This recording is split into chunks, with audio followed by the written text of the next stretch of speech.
Tax चोरी पकड़ने के लिए इनकम टैक्स डिपार्टमेंट ने अब कमर कस ली है। आयकर विभाग जल्द ही टैक्स चोरों की पहचान करेगा। इसके बाद उनसे टैक्स वसूली के लिए तमाम कानूनी विकल्पों को अगले कुछ दिनों में इस्तेमाल किया जाएगा। जैसे कि आपने बिल्कुल ठीक कहा कि टैक्स रिकवरीज में या टैक्स कलेक्शन में कमी आई है इस साल। उसकी मेरे अकॉर्डिंग दो मुख्य वजह हैं। एक तो मुख्य वजह है कि इस बार टैक्स रिफंड गवर्नमेंट ने बड़ा तेज़ी से प्रोसेस किए हैं, खासकर छोटे टैक्स रिफंड्स। तो गवर्नमेंट से मेरी अपील भी रहेगी कि जो बड़े टैक्स रिफंड्स हैं वो क्लाइंट्स भी परेशान हैं, तो उनको भी प्रोसेस करने में थोड़ी तेज़ी लाएं।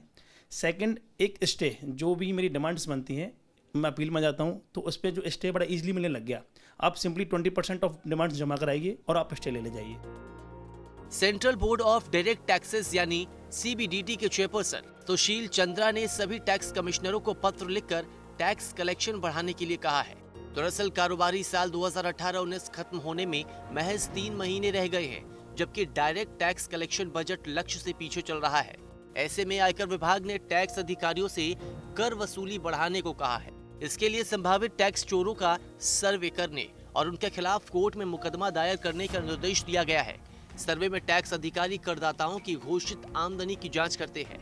टैक्स अफसरों को एडवांस टैक्स और डिविडेंड टैक्स जांचने के भी निर्देश दिए गए हैं। टैक्स कलेक्शन बढ़ाने की इस कवायद के पीछे वजह भी दमदार है। दरअसल पिछले बरसों की बकाया वसूली और इस साल की डिमांड में सिर्फ 1.1% की बढ़ोतरी दर्ज की गई है। पिछले साल इसमें 15.6% ग्रोथ दर्ज की गई थी। देश के ज्यादातर क्षेत्रों में ग्रोथ नेगेटिव है। चंद्रा के मुताबिक मौजूदा वित्त वर्ष में दिसंबर तक डायरेक्ट टैक्स कलेक्शन सिर्फ 13.6% बढ़ा है, जो बजट लक्ष्य से कम है। खास बात है कि चिट्ठी केवल खाना पूर्ति नजर नहीं आती। सीबीडीटी प्रमुख ने लक्ष्य हासिल करने के लिए कुछ तरीके भी बताए हैं। खास तरह के मामलों में अधिकारियों को दूसरे रास्तों के इस्तेमाल की भी छूट दी गई है। ओवरऑल टैक्स कलेक्शन एस्टीमेट जितने थे उनसे बहुत कम है, अभी नीचे है, करीब 3-3.5 लाख करोड़ कम आ रहा है। तो इस वजह से सीबीडीटी थोड़ा परेशान है।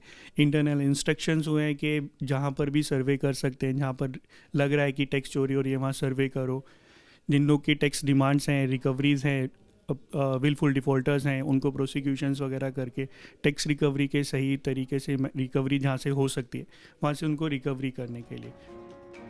सीबीडीटी मुखिया के निर्देशों के मुताबिक जिन मामलों में ज्यादा टैक्स वसूली की गुंजाइश हो उनका सर्वे किया जाए। सामान्य तरीके से वसूली न होने पर जब्त संपत्तियों की बिक्री की जाए। जानकर टैक्स देने से बचने वालों के खिलाफ कोर्ट में मुकदमा दर्ज कराया जाए।